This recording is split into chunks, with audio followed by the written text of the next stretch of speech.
think if we want that big change to happen, it's not just about what is the big change, sit in a room, come up with a policy idea, write a manifesto. It's about like, how does that interact with the people that are actually going to do the doing? Because for me, like, the policy change is not a sport where someone announces something and you think you've won. For me, it's more visceral than that.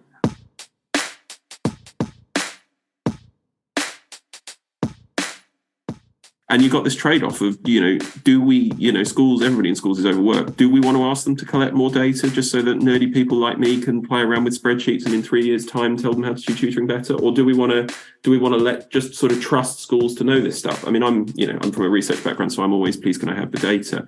But it's a tricky one. And I don't know that we're set up at the moment to have the data we would need to get the answers we would want, which I think is a shame. That is honestly one of the best things we've ever had on this podcast. That was such a beautifully passag kind of, the wording of that is just, you can absolutely see Miss Richards sitting there sort of silently seething in her classroom, writing this letter, sort of beautifully eloquent and very well targeted, I'm sure, to a 15-year-old.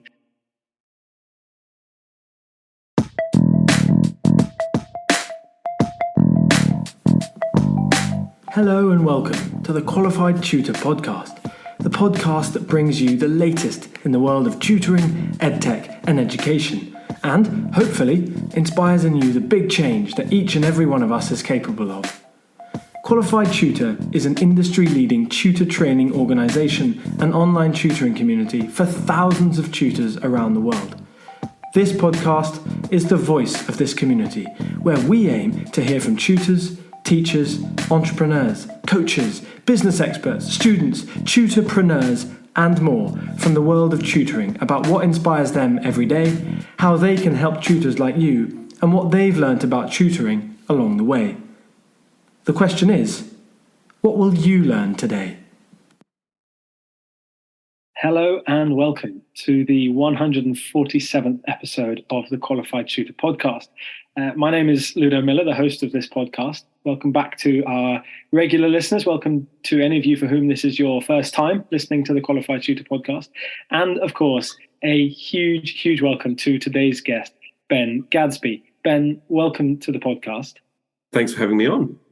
It's a real pleasure to speak to you here today. I know that you met some of my colleagues at the recent National Tutors Summit in London. I know that was a great time for them. I hope it was also a good day for you as well, Ben, was it? Yeah, it was a great day. It was so nice to be in a big room with lots of people again after the last couple of years. Yeah, and you had the pleasure of speaking as well, didn't you? Yes, well, you say that. It was a very scary panel. I was on the same panel as an actual experienced head teacher and a professor, which is somewhat daunting. And they made me speak last when all the good points have been taken, but I think I got away with it. But no grudges being held there. No, not at all. Well, for those of you who had the misfortune of not being able to attend that summit that was hosted jointly by a number of organisations, Impetus being one of them, and Action Tutoring and a couple of others as well, Nesta. Ben is the head of policy and research at Impetus, a wonderful UK-based charity that transforms the lives of young people from disadvantaged backgrounds, crucially, by ensuring that they get the right support they need to succeed in life, in work, in their career, and in whatever aspect that they require support in. So Impetus have done a lot of work, and specifically for the tutoring industry. Many people will know Impetus from the first couple of rounds of the National Tutoring Programme, in which Impetus, along with a couple of those other organisations I mentioned, were crucial to the delivery and the design and the implementation of that.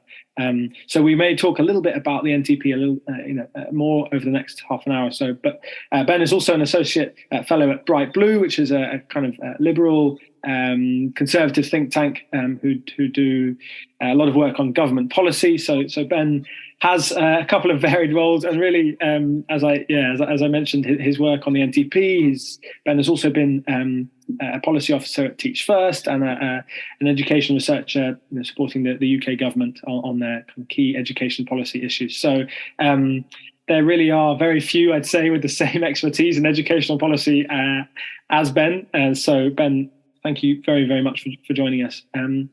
Now, regular listeners will know that we like to kick off these episodes with a little segment where we take ourselves back to the childhood days, the school days of our guests. Now, I asked Ben, as I ask so many guests, if they could find some old school reports that they might be able to talk about. As so many other guests, I think locating old school reports is increasingly harder the older you get. But Ben, you did find another little piece of gold dust. Is that right? Yeah, I knew I still had this. I didn't know where it was, so it did take me a little bit of time to find, but I found it. But I found a letter from my old science teacher, Miss Richards, that she wrote me when I was in year 11, when I was being probably a bit too stroppy towards a different senior teacher and causing all sorts of problems. And the letter is full of good advice that I think is, it's good advice, but also I think gives you that sense of possibly what kind of teenager I was, with the caveat that I hope I'm a better person now. That's always the aim, right? Everybody wants to have learned things compared to when they were 15. Do you want me to give you the advice from Miss Richards? I don't think we could continue without it. So the letter says, questions to be considered silently, capital letters double underlined, by an angry young man. Question 1. Have you made your point, although others may not have agreed with you? Question 2. Have you anything to gain, either for the cause or personally, by continuing to make the same point in the same way? Question 3. What have you achieved? Brackets, positive. Question 4. If you were Mrs. Voivodka, could you deal with this point better, and how? Question 5. Take a deep breath, think of chocolate, lose the anger. Logically, capital letters double underlined again. Logically, how do you save face and sustain no further personal damage? Leave them considering your point, not your actions. A wise man once said, if you lose your life for your principles, there is nobody left to fight for them. Mr. P. Richards, brackets, dad. So that was the letter from Miss Richards. I didn't get expelled, for anybody wondering what kind of terrors I'd been up to. But lots of good advice there, I think, for policy people in general. Like a lot of us, I think, are passionate, particularly at 15 when you're not as good at controlling your emotions. A lot of us are passionate about things. Some good advice there in terms of thinking about how you make the change that you want to happen, making it happen, rather than being kind of overly focused on just kind of expressing your kind of frustration, disappointment, whatever it is you're feeling at the time. So yeah, Miss Richards should probably try and find. I haven't seen her for years. Like this letter is like 15 years old, but I've kept it, and I'd like to think I've learned from it. And yeah, like I said, I knew I'd kept it because it was a really meaningful letter, and it did change. I think it changed how I approached the rest of that problem. That is honestly one of the best things we've ever had on this podcast. That was such a beautifully passag kind of, the wording of that is just, you can absolutely see Miss Richards sitting there sort of silently seething in her classroom, writing this letter, sort of beautifully eloquent and very well targeted, I'm sure, to a 15-year-old. Yeah, that is really, that had me in stitches. So I don't think she meant it to be funny on a podcast 15 years later. I don't imagine when she wrote it, she was thinking that this would end up being one of the uses. I'm sure she meant no other eyes to see it or ears to hear it. So Ben, I mean, you've sort of touched on there about the effect it might have had on you, but why are you a policy and educational policy and researcher? What drove you to go into that? Yeah, I mean, I was really lucky at school that I had like a number of kind of good teachers that looked out for me. It's always slightly awkward. I've always lived in fear of having to talk about one of them because there are so many people that like I remember kind of conversations or advice or lessons or whatever it was that have kind of shaped me. And I've always felt really lucky at school. So I went to a good but not like exceptional, particularly kind of state school, in a kind of middle class area, kind of in Essex. And about 80% of the kids at school were kind of pretty middle class from the middle class town. But about 20% of us travelled in by bus from kind of nearby towns, kind of more working class areas. Usually we had like kind of aspirational parents who didn't want us to go to the schools in our own towns, but thought that, you know, send us across to the neighbouring town to the better school. And I guess I got this weird experience at school where I had this real sense of how different people's backgrounds played out, even in the same school with the kind of the same teachers and the same lessons, in terms of how people kind of approached life, you know, the kinds of, you know, come back from the summer holidays and what have people done over the summer holidays kind of stuff. But even like thinking about university applications. And I remember my best friend at secondary school, Emma, when we were thinking of applying to university, you know, obviously finances and budgeting and working out what you can afford is a kind of big part of that.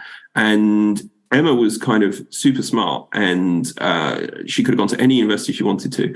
And I remember we'd gone to look at Sussex University, and, you know, South Coast, relatively expensive. And she'd added it all up and she was like, I couldn't afford, on the kind of maintenance loan and stuff, I can't afford to go to Sussex with how much the kind of student accommodation is. The only place I can afford to go is Bangor in Wales. And no kind of discredit to Bangor at all, which I'm sure is a lovely place. But like, it was the first time I'd really come across somebody having to make, like, you know, growing up, you always think, oh, I'm going to work really hard at school, I'm going to go to the best university I can. Like, nobody, well, certainly I didn't grow up thinking that like finances would need to be a kind of a major factor in the decision-making process. But it was for Emma. Fortunately, somehow she made it work. I mean, she got 3 A's at A level. She went to Sussex. She went on to become a teacher, and she's brilliant. But for me, it's always been kind of really visceral, and it's really interesting because usually, like, I get asked, "Oh, what does Impetus do? Can you talk a bit about what Impetus does?" And, you know, we're very statsy, datary people, and it's all, you know, oh, young people from disadvantaged backgrounds are only half as likely to get key GCSEs, and that's true. But like, it's just very dry. And for me, you know, I wasn't a disadvantaged young person. Emma probably wasn't. She might have been near the borderline. I don't really know. But I guess I've always had this sense of, firstly, the importance of kind of education and the value you get from teachers, but also the extent to which kind of different people's experiences of that play out differently based on their circumstances. So for me, I've always had this question for, you know, as long as I can remember, like, how do we change that? And I guess as somebody that was also politically interested, the best answer I ever came up with is, you know, you can be an individual teacher and maybe touch, you know, dozens, hundreds, maybe thousands of lives over a career. But actually, the real change is the large scale change, like the National Tutoring Programme. And you have to be looking at, like, what are the big structural things that we want to do differently. And increasingly, as my career has gone on, I've come to recognise that the two alternatives there, they're not really alternatives, because actually whenever somebody in Whitehall pulls a lever, someone somewhere is doing some delivery, right? Like, there's always teachers or tutors or whatever at the end of the kind of the chain of reasoning that have to do something they weren't doing before or do something differently. And I guess I'm increasingly interested in that kind of overlapping bit of the Venn diagram, where those kind of big policy changes that you might read about in a newspaper, or discuss on a podcast, where they kind of match up with the kind of the delivery and what's happening on the ground, and how those two bits kind of fit together. Because I think if we want that big change to happen, it's not just about what is the big change, sit in a room, come up with a policy idea, write a manifesto. It's about, like, how does that interact with the people that are actually going to do the doing. Because for me, like, the policy change is not a sport where someone announces something and you think you've won. For me, it's more visceral than that. So Ben, you know, you're currently well in the sphere of education policy in this country. What is the latest thinking on how policy can be shaped to improve or to include tutoring as part of the school's armoury? What is going on with tutoring in schools at the moment? Yeah, I mean, the tutoring stuff's been really interesting. I mean, it came from, you know, the pandemic hit, everybody started working from home. It was not obviously in schools as much, but like the rest of us with office jobs, you know, all started working from home. And after a couple of weeks of, like, okay, we now know how Zoom works, there was this big question of, oh God, like, what are we going to do about the kind of the challenges facing schools? And the tutoring stuff and the National Tutoring Programme really emerged from that. And it was inevitable, I think, given school closures and immediate response, that like the first early stages of that were what can actually be done quickly, like what's actually feasible. But I think what's really interesting as it starts to settle down is there's a quote from Professor Dylan William that I really like, which is basically, he says, nothing works everywhere and everything works somewhere. Like the key question is what's going to work here in these circumstances. And the interesting thing about the sort of the evidence on tutoring is there's lots of evidence about tutoring, which is how we ended up with the National Tutoring Programme. And there are lots of different models of tutoring that have been shown to work in some circumstances. You can use volunteers, you can use teachers, you can use teaching assistants, you can do 1-to-1, 1-to-2, 1-to-3 group size. You can do it in person, you can do it online, you can do weekly longer sessions, you can do more frequent shorter sessions. There are lots of kind of proven models in certain circumstances, but what I don't think we necessarily have yet is a clear sense of that. How do we pick what will work in these specific circumstances? A lot of the evidence comes from the US. And again, I think the US is leading the way on this. There's a research program. I think they're spending about $10 million or something. They're studying sort of 31 different ways of doing tutoring. So they're not just funding sort of tutoring as a kind of an intervention, thinking of it as an answer. They're very much thinking of it as an opportunity to kind of try different stuff and investigate this. But I still feel like we're at that stage now where the evidence on tutoring is really strong. We know tutoring works when it's done well, and we know like what some of the key elements of that are. Trained tutors, your links to schools, tracking your outcome data. But what we don't really have yet is the ability to tailor that and say, help schools to say, okay, for this specific group of young people in front of me, this is the best way of approaching tutoring for them. And I think that's the thing that hopefully we can start to unpick over the next couple of years as we kind of hopefully all draw breath and move into this kind of post-pandemic kind of normal with the National Tutoring Programme winding down and hopefully more tutoring happening in schools than it was 5 years ago. Absolutely. But I'm not going to let you just say that, Ben. What then needs to be done? What is the next step to overcome that final barrier that you just said there about schools not knowing how best to implement all of these models, the range of models, with the students in front of them?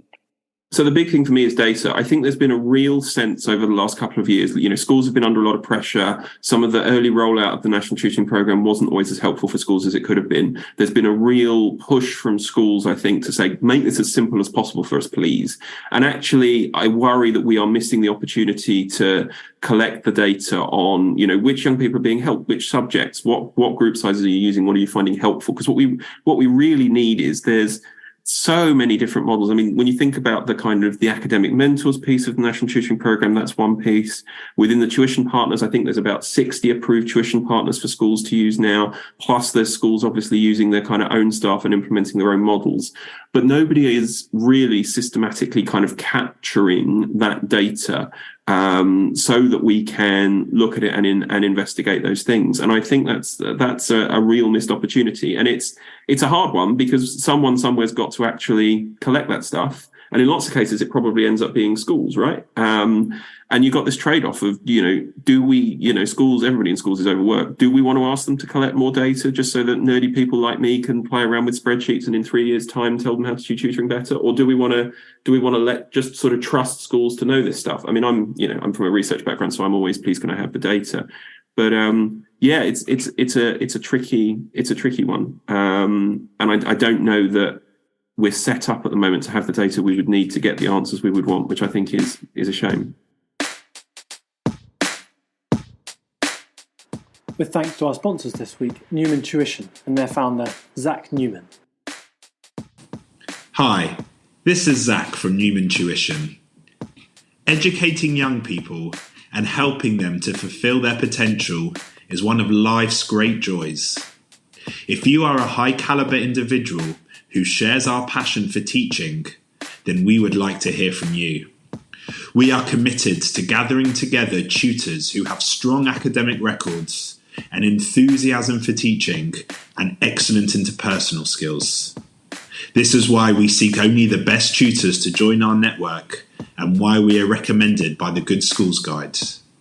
To join our team or to find out more, please visit newmantuition.co.uk. Ben, lots of our listeners, lots of people in our community are, have an interest in the NTP and its success. They may not be involved in it, actively, but they have an interest in seeing how the general tutoring in schools conversation is going. What can you sort of tell them, Ben? What do you see as the future of tutoring in schools? Both what you've heard on the ground, but also more of a vision-wise, Ben. What do you see as the ideal model for tutoring in schools kind of moving forwards?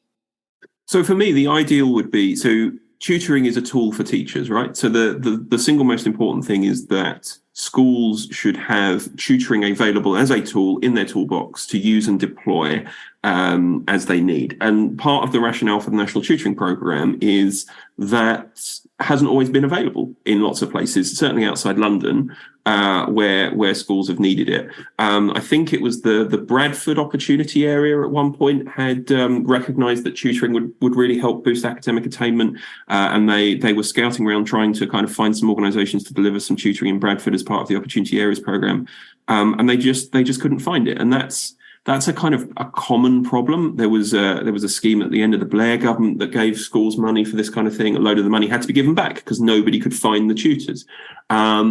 So for me, it was about how do we make that available to people so that it's there for people to use it. And the long-term vision for the National Tutoring Programme was effectively, it was a bridge. It was how do you stimulate the market, get schools kind of over that hump of, oh God, we're going to do tutoring. We're going to need to go out and find people. What does it look like? We're going to have to do a load of research about it. We're probably the only people doing it. Who do we talk to for advice about this?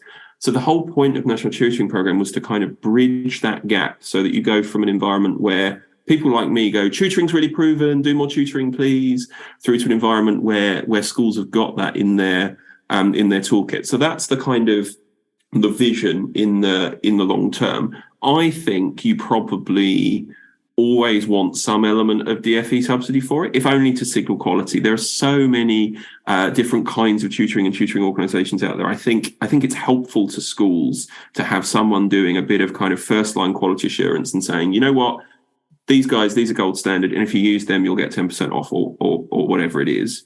But that long-term vision would be a kind of tutoring that is available so that when a teacher or head of department or whatever goes, I've got a group of students that need some tutoring, they can go out and they can find that tutoring that works for them. That's the hope. Whether we're on the journey to actually achieving that, open question. We're making progress, but we're not there yet. But you have confidence for 2023, do you? Yeah, I think as things have settled down, I think we're all 100% confident now that schools are not going to be closed again. It all seems to have started to bed in. I think there was the problem last year with the kind of the contractor for the tuition partners piece, Randstad, I think was universally agreed by pretty much everybody involved as I probably have to be careful not to accidentally libel them here, but I didn't hear many people saying good things about Randstad. That's factually true. I can't be sued for that. So the government recommissioned the contract with it, and it's with Tribal now, and I hear much better things. I think the challenge for schools, as always, is we know funding is a real issue for schools. It was really interesting. Rishi Sunak made that speech recently where he kind of talked a bit about education, and the kind of the maths to 18 bit got all the headlines. But it was really interesting when he said that, education's really important to me. All of the chances I've had in life have been because of education. Literally the first thing he said after that is, that's why we've announced more money for schools. You can tell the government is on the defensive about the school's funding point. But it's really tough in schools at the moment. And, I speak to kind of tuition partners that are delivering, and, renewals this year, schools were renewing, but with fewer pupils than last year because, the subsidy's going down, there's less money, they've got to find more money. And actually the trade-offs there are very real. And I think that's the challenge over the next couple of years. Again, a minister stands up, a Rishi Sunak stands up and says, by 2024, we'll have put X billions of pounds extra into the thing. And the IFS says, we might be back to the spending levels we were at in 2010 if we're lucky. But, it's tricky for schools. And tutoring at the moment is one of those things I worry that it's seen as a nice to have rather than being seen as a kind of a core part of the kind of how we boost attainment in school. A must have, yeah. I'd love to have it feels like this would be a really nice conversation to sort of have every Monday morning, weekly. Ben, your kind of key take on the latest in education in this country for our listeners. I think that you're giving really nice, very, very topical kind of the latest news on that. And I think that is an amazing purpose that Impetus serves, and also, a purpose I hope that this podcast serves as well for you listeners. So kind of, I guess what you're saying really is that, that we haven't reached the perfect set of policy, and it is really up to the researchers and a lot of the policymakers to create policy that fits in with the fact that there is no government money to spend. And it's all very well and good saying, well, the answer is that we need more government money. But if we know that isn't going to happen quickly, then the research and the policy has to create solutions that are less cost heavy. Yeah, and I think there's an element of chicken and egg to it as well, because one of the problems, so I appreciate, I'm about to get very nerdy about government stuff, and apologies if this bores listeners to tears, but the DfE doesn't control how much money it gets. So the DfE has to ask the Treasury for the money. And most people at the Treasury go, what are you going to spend it on? And is it value for money? So the DfE spends an enormous amount of time saying to the Treasury, and, we had this when we were setting up the National Tutoring Programme, with this amount of money and we're going to do this with it. And the Treasury kind of pokes it and goes, that doesn't sound very effective. What's the evidence that's going to work? So actually, when I sit here and go, please, can I have a spreadsheet full of data? The spreadsheet full of data is also helpful for generating the evidence that means the Treasury go, all right, you can have a little bit of extra money then. Because otherwise, the only reason the Treasury gives anyone extra money is the politics of it all, and it's who shouts loudest. And actually, schools, to be fair, do a pretty good job of shouting pretty loudly, but are always going to be behind, the health service or whatever for kind of people's priorities. For me, the thing that was most interesting actually about Rishi Sunak's speech was the headlines, and even the national newspapers headlined the maths to 18 bit. But Rishi Sunak tweeted a graphic with the 5 key pledges from the speech. That wasn't one of them. There was no education in that kind of 5 key points. The education stuff is kind of really important to ordinary people, but for some reason it just never quite makes it into the top tier. And I do worry that if we don't sort of generate more evidence, when the funding situation is tight, we're always going to be in the second tier of people getting money, and not the first tier in the way that I certainly think we should be as a sector. Really, really powerful stuff there, Ben. I think that's a bit of a rallying cry to those listening. That have I managed to make research sound worthwhile and interesting? Oh, I won't go that far, but you've certainly, I'm sure you've won over some supporters there for the research, the cause of research and in education. Because I was talking to my colleague, the founder of Qualified Tutor, Julia Silver, this morning, about how. We're actually talking exactly about the Annenberg Institute US study that's just been published about around the kind of Biden education recovery plan, and how that they've just set up the NPSS, the National Partnership for Student Success, over in the US to take that research, take the money, and build something effective. And we were talking about how they've shown that tutoring is effective, which is what Bloom did in the 1980s. That was the last big research that people reference was, tutoring or small group, education can have X number of months, positive impact. And that's really what the Annenberg Institute have found, is that across, differing, depending on your grade level, it can have from 3 to 15 months improvement on a student's academic progress, 1-to-1 or small group tuition. So that is great research, and that will be referenced again and then, and you can't, really, the government can't sit there and deny that research. So, it's good. It's good to see, Impetus. You guys have been banging the drum for years and years, and continue to do so. So, Ben, we would love to talk about this for much longer. And as I said, I'd love to get you back on just every few weeks and just tell us all, what we need to know about the latest in research and in education. But it's an opportunity to plug my newsletter. I do a monthly roundup of not newsy stuff, but so it's called Impetus Insights. You can sign up on the Impetus website, impetus.org.uk. And it's a mix of kind of research and a little bit of commentary on kind of what's been going on and stuff. And it's designed to be not newsy. Like if you want news, we've got 2 excellent sector newspapers, but give a bit more kind of some analysis and some thoughts, and maybe some of the more esoteric stuff that isn't newsy but is still super interesting. So please do feel free to sign up for that if it's of interest. don't feel any shame at being salesy, Ben. That your latest your December insights is a completely devilish issue. I was trying to go to bed actually, and I was researching, this podcast. I was researching you as a guest at sometime a few weeks ago. My Lord, I didn't go to bed at 2 a.m. Your insights were so damn insightful, and I just couldn't stop reading the links that you posted in there. So, listeners, absolutely, you have to head to Impetus Insights. I think it's one per month, isn't it? Yeah.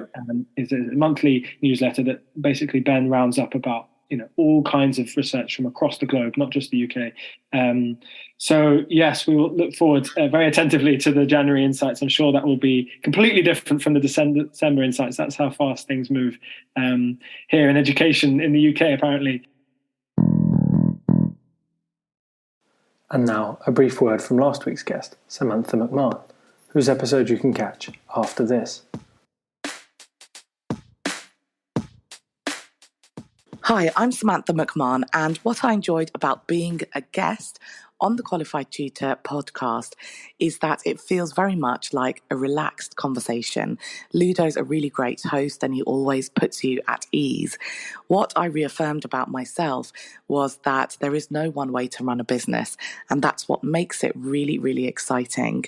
Something I would say to a future guest is to just completely be yourself, because Ludo is a great person to bounce off, but also Qualified Tutors as an organisation, they like to challenge common perceptions and traditions, so don't be afraid to do that.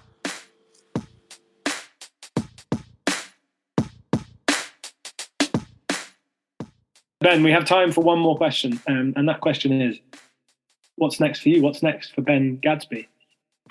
Well, I'm really lucky that I really enjoy my job and I get to be super nerdy on a daily basis and work with awesome people.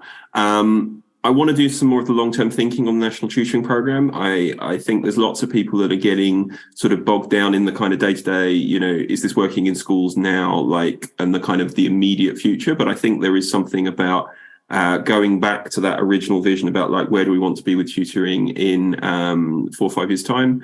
As Impetus, we always have lots of kind of exciting irons in the fire, slightly too many irons in the fire, perhaps. But we've just done some research on kind of social and emotional learning, which I'm really interested in because it's such a controversial area. But it feels like the kind of the readiness to learn bit is the kind of the other side of the coin to tutoring. Like the tutoring is the kind of super academic way to improve attainment. But we know there's kind of more to it than that, and trying to really dig into how to do that well and what that could look like is super exciting. I've got a big data project coming towards the end of the year. We've been analysing the kind of the government's admin data set to look at the links between young people's characteristics and their employment outcomes. We've got a new strategy. Our CEO's coming back from maternity leave. So it's all go at Impetus and always super, super exciting. So I'm looking forward to digging my head into more nerdy things and hopefully being involved in something that in 5 years' time is the kind of the next National Tutoring Programme, whatever that looks like. That's the plan, insofar as there is a plan. Yeah, and we don't know what that looks like yet. So that's the exciting part. Yeah, well, as Ben says, exactly, impetus.org.uk to find out all you need to about Impetus and to find Ben's Impetus Insights. You can, of course, connect with Ben on LinkedIn as well. All of those links will be in the show notes. But Ben, thank you so much for joining us, for taking your time this morning to come on. It's been a long episode in the waiting. We've been following Impetus' journey ever since we began as an organisation. So thank you. No worries. Thank you so much for having me. Really enjoyed it.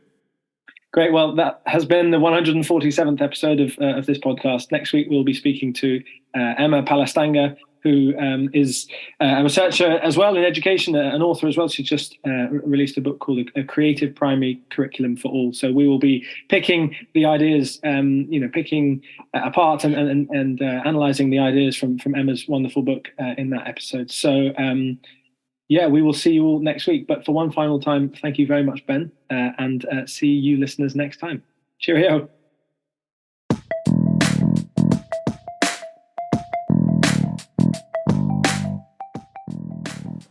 Thank you for listening to this episode of the Qualified Tutor Podcast. Your next step is to check out the Love Tutoring community, and in particular, Love Tutoring Community Connect, a new premium membership space which will serve all your subject-specific CPD needs alongside a friendly, professional community space that meets regularly. Visit qualifiedtutor.org/transformational-training to find out more about our CPD accredited Level 2 safeguarding and Ofqual recognised courses, the first of their kind in the tutoring industry. See you there.